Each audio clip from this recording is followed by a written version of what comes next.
danna alamar kararrawa domin sanar da ku sabbin shirye-shiryenmu. Inna lillahi wa inna ilaihi raji'un. Allah ya yi wa Ummi Zizi rasuwa.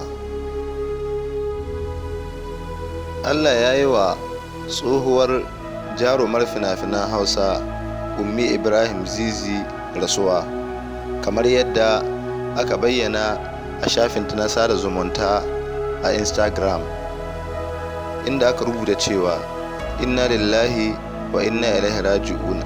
Allah ya yi wa Ummi Ibrahim Zizi rasuwa da misalin karfe 2 na rana yau a nan unguwar Sarki da ke Kaduna State, a gidan ƙawarta. A taya mu da addu'a, Allah ya ji kanta da rahama, amin. Daga ƙawarta Khairat.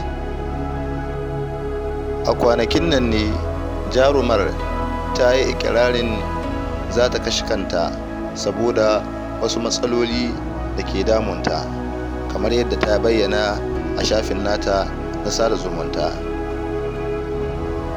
Ta bayyana cewa ta yi yunkurin kashe kan nata ne saboda wani inyamuri ya damfare ta naira miliyan 450, kana ta rasa mahaifinta wanda take matukar ƙauna, sannan kuma da mutuwar wani babban masoyinta, kamar yadda jarumar dai ta bayyana.